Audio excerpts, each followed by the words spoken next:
Halos masiraan ng bait ang isang batang babae. Sa kaiiyak nang merong isang 60 taong gulang na lalaki ang nagsabing gusto siya nitong pakasalan. Talaga namang hindi siya gusto ng batang babae at hindi rin ito ang buhay na hinihiling niya para sa kanyang sarili. Ngunit ito lang ang nag-iisang paraan para mailigtas niya ang kanyang pamilya. At ang hindi niya alam ay malalaman niya ang sekreto ng matandang lalaki na ito na makapagpapabago sa lahat. Ang batang babae na si Daisy ay nakatira kasama ang kanyang mga magulang at nakatatandang kapatid na si Sam sa isang hindi masyadong mataong lugar.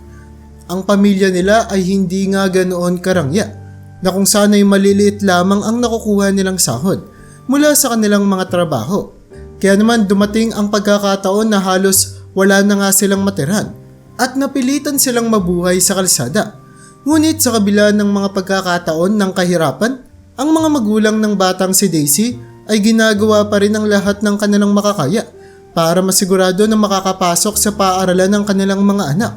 Ginagawa rin naman ng kanilang mga anak ang kanilang makakaya sa pag-aaral na kung saan ay kilalang matatalino ang magkakapatid na ito.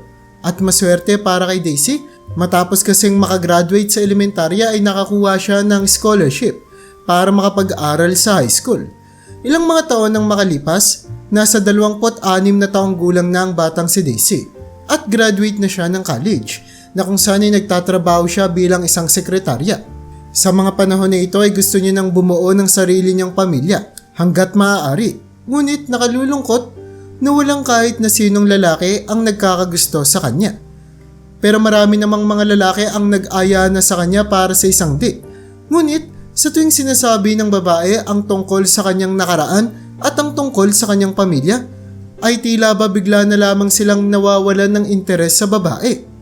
Ayaw na ayaw kasi ng mga lalaking nakikilala niya ang isang babaeng katulad niya na isang mahirap. Pakiramdam kasi ng mga lalaking ito na hindi talaga sila mamahalin ni Daisy. Bagkus, ang tanging gusto lamang nito ay ang kanilang pera. Pero maging ang kapatid na lalaki ni Daisy ay hindi rin nakaligtas sa ganitong perspektibo sa kanila. Lahat kasi ng mga babaeng nakakausap niya ay lagi siyang minamaliit dahil sa kanilang problema sa pinansyal. Pero isang araw ay nakatanggap ng isang malaking sorpresa ang pamilyang ito. Nakatanggap kasi ng isang liham ang mga magulang ni Daisy mula sa isang 60 years old na lalaki na sinasabing gusto niya daw pakasalan si Daisy. Nang makita nila ang pangalan ng lalaki ay labis silang nagulat. Ang lalaki kasi na ito ay ang pinakamayaman sa kanilang komunidad. Sa sumunod na mga linggo, tuluyan ng binisita ng lalaki ang mga magulang ni Daisy at dinalhan niya pa ito ng ilang mga kagamitan at pagkain. Ang mga gamit at pagkain na ito ay talaga namang desperadong kinikailangan ng pamilya. Kaya naman hindi na nga rin sila tumutol sa pagtanggap ng mga regalo. Pinangako rin ng lalaking ito na aalagaan niya ang pamilya ni Daisy. Kaya naman tila ba malapit nang matapos ang paghihirap ng pamilya. Pero talaga namang isang malaking sakripisyo ang kailangan nilang gawin. Ang sakripisyong ito ay ang kasiyahan ng kanilang anak na babae.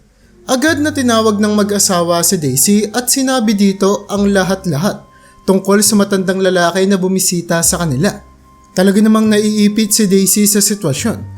At naiisip niya ang lalaking gusto niyang pakasalan, mahalin at makasama habang buhay. Malayong malayo ito sa mukha ng matandang lalaki. Pero hindi rin man maalis sa isip ni Daisy kung gaanong naghihirap ang kanyang pamilya. Kaya naman, wala na rin naman siyang pagpipilian. Tama nga ba na hindi siya pumayag sa sinasabi ng matanda sa kanila? E paano kung ito na lamang ang natitirang paraan para mailigtas niya ang kanyang sarili at ang kanyang pamilya? Yun ang gumugulo sa utak ni Daisy kaya naman tinawag niya ang kanyang mga magulang at sinabi dito na handa akong gawin ang lahat para sa pamilya natin. Papakasalan ko ang matandang yun. Sa sumunod nga na araw ay umalis na si Daisy mula sa kanilang bahay at ang kanilang pamilya ay nakatanggap na naman ng isang liham mula sa matandang lalaki na nagsasabi na bibisita siyang muli sa bahay ng mag-asawa sa susunod na araw para makita si Daisy. Noong umagang iyon, ang mga magulang ni Daisy ay sinigurado na nakasuot ng isang magandang kasuotan si Daisy. Natatakot naman ang babae. Hindi niya alam kung anong itsura ng lalaki. at kung maayos ba siya nitong tatratuhin. Natatakot din si Daisy sa posibilidad na hindi niya magawang mahalin ng lalaki.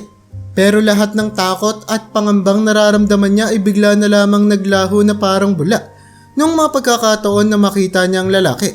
At nung pagkakataon na ito ay pakiramdam niya na magiging maayos din ang lahat.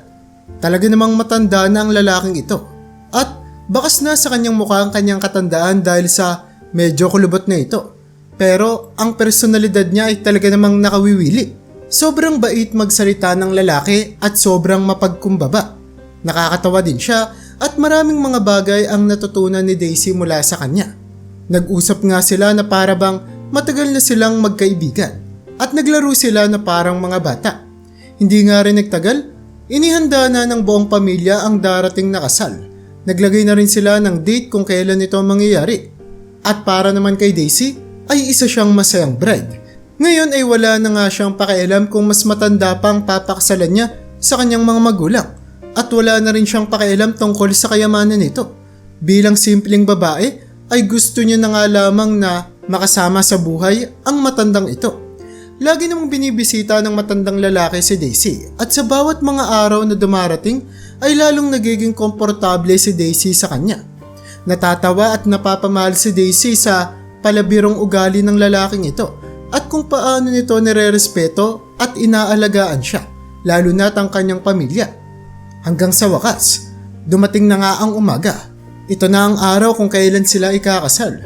Nakatayo lamang si Daisy sa harap ng kanyang magiging asawa habang nagpapalitan sila ng vow at pangako sa isa't isa. Ngunit ang kanyang utak ay biglang napuno ng takot. Maya-maya pa ay may mga luha na ngang bumagsak mula sa kanyang mata papunta sa kanyang pisngi. Iniisip niya kung totoo na nga ba itong nangyayari o isa lamang paniginip na kailangan niya ng magising. Paano kung hindi pala ganoong magiging masaya ang buhay may asawa? Paano kung biglang magbago ang lahat pagkatapos ng kasal na ito? Di baka ay may mga problema nang dumating? Matapos ang ilang oras ng isinagawang kasal, sa tulong ng mga empleyado ng matandang lalaki, minaneho nila si Daisy papunta sa isang mamahaling bahay. Ilan lamang ito sa mga bahay ng matandang lalaki na kung saan ay dito nila gaganapin ang isa sa pinakaimportanteng bagay sa buhay mag-asawa. Naligo muna ng mabilis si Daisy at naupo sa may kama nang hindi nagsasalita ng kahit na ano sa kanyang asawa. Nababalisa siya. Ni minsan kasi sa buhay niya ay hindi pa siya nakahalik o nakayakap ng isang lalaki at hindi niya alam kung magiging maayos ba ang pagtakbo ng gabing ito. Sige, magsha-shower muna ako. Saad ng matandang lalaki sa kanya habang tinatapik ang balikat ni Daisy at dumiretso na nga sa may banyo. Matapos ang 30 minuto, nang hindi pa rin nakakabalik ang lalaki sa kanilang kwarto, ay unti-unti nang nakatulog si Daisy. Makalipas ang 3 oras, ay biglang nagising si Daisy at labis ang takot na naramdaman niya nang marinig niya ang shower na patuloy pa rin sa pag-agos ng tubig. Ano kayang ginagawa niya dun? May pinaplano ba siyang nakakatakot? Saad ni Daisy sa kanyang isipan.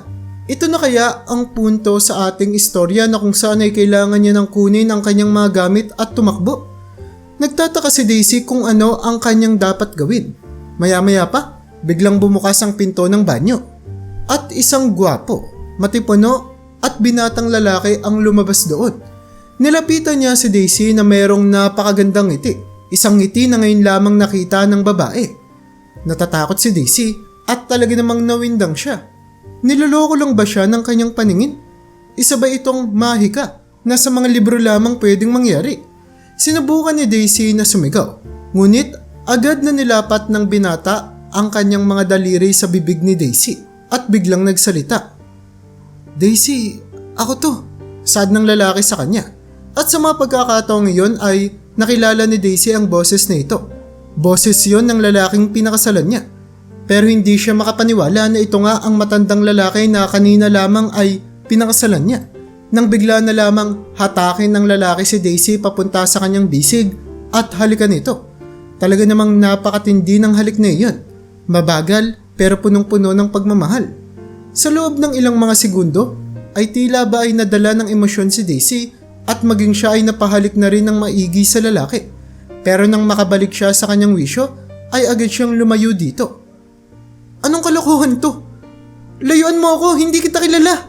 Sigaw ni Daisy habang patuloy ang pagtulo ng kanyang mga luha. Agad siyang tumakbo papunta sa CR. Iniisip na nandun ang kanyang asawa ngunit wala itong laman. Pagkatapos ay bumalik siya sa binatang lalaki at sumigaw. Sino ka ba? Nasaan yung asawa ko? Wala akong pakialam kung matanda na yung asawa ko pero mahal ko siya. Pinaparamdam niya sa akin ang kasiyahan at gusto kong makasama siya sa buong buhay ko.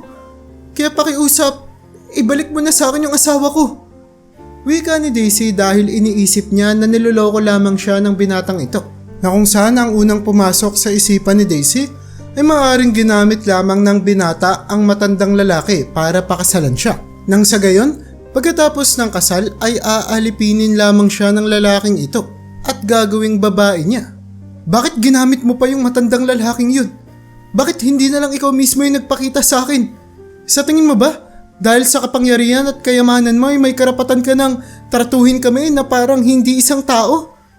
Pakiusap, ibalik mo na sa akin yung lalaking pinakasalan ko. Hindi ko na kayang mapalayo pa sa kanya. Napaluhod sa sahig si Daisy habang umiiyak ng malakas. Ang binatang lalaki naman ay umupo sa tabi niya habang dahan-dahan na tinatapik ang balikat ng babae. Pinaliwanag niya kay Daisy na siya nga talaga ang asawa nito at hindi talaga siya matandang lalaki. Sa katunayan niyan ay nagsuot lamang siya ng makeup na nagdulot para magmukha siyang matanda. Pero hindi dito naniwala si Daisy. Ako to, mahal. Ako talaga to. At nandito ako para sa iyo dahil mahal na mahal din kita. Dagdag pa ng lalaki. At pagkatapos ay inalala niya ang mga masasaya at magagandang alaala at mga bagay na kanilang napag-usapan. Ngunit wala sa mga ito ang nakakumbinsi kay Daisy na siya nga talaga ang asawa niya. Kaya naman nagpatuloy pa ang pagpapaliwanag ng binata kung paano niya nakilala at nakita ang babaeng si Daisy. Daisy, una kitang nakita yung sa opisina nung pumunta ako para sa isang business meeting. At ang nakausap ko doon ay yung boss mo sa trabaho.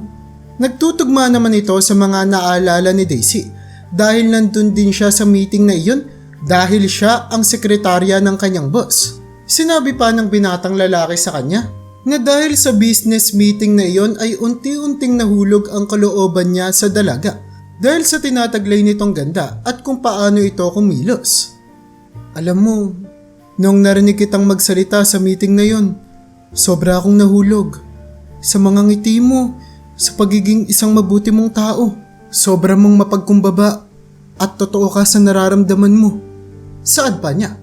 At noong mapagtanto ko na minahal mo ako dahil sa kung sino ako, hindi dahil sa kung anong merong kayamanan ako dito sa mundo. Doon ko napagtanto na ikaw na nga yung babaeng matagal ko nang hinahanap. Pagpapatuloy pa ng binata, pero hindi pa rin makapaniwala si Daisy. Hanggang sa punto na tinawagan na nga ng binata ang dalawang makeup artist na nag-makeup sa kanya at pinapasok ito sa kanilang kwarto na kung saan ay agad nilang nilapitan si Daisy. Daisy, itong mga babae na to, mga makeup artist sila at sila yung dahilan kaya nagmukha akong matanda. Ginawa ko lang naman lahat ng yun kasi gusto ko talagang mahanap yung totoong pagmamahal at natagpuan ko yun sa'yo. Wika ng lalaki habang umuupo sa isang silya at pagkatapos ay sinenyasan niya ang mga makeup artist na kung saan ay nagsimula na nga silang magtrabaho. Minake-upan nila muli ang mukha ng lalaki. Pinanood ni Daisy ng puno ng pagkamangha ang prosesong ito habang unti-unting binabago ng mga makeup artist na ito ang mukha ng binatang lalaki papunta sa isang mukha ng matandang lalaki. Matapos nga ang 3 oras ay tapos na ang trabaho. Ngayon, ang mukha ng lalaki ay ang eksakto ng mukha ng lalaking pinakasalan ni Daisy. At sa mga pagkakataong iyon ay mabilis na sumabog at bumuhos ang mga luha ni Daisy. Agad siyang tumakbo papunta sa lalaki at niyakap ito na kung saan ay isa itong mahigpit at mainit na pagyakap. Ikaw nga talaga. Pero totoo, wala akong pakialam kung mukha kang bata o matanda. Masaya lang ako na makasama kita. Masayang-masaya ako na nagpakasal tayong dalawa.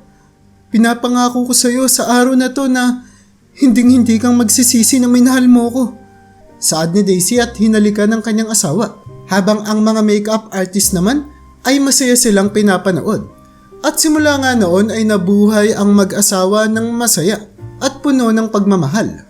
Ang kwentong ito ay patunay lamang ng taong totoong nagmamahal ay walang pinipiling muka, itsura, katangian o kayamanan sa mundo, kundi ang nilalaman ng puso ang nagiging basehan. Kaya naman kung nagustuhan mo ang storya natin ngayon, ay huwag mo namang kalimutang mag-like. Mag-iwan ka na rin ng subscribe button para makagawa pa tayo ng ganitong mga istorya sa susunod pang mga araw.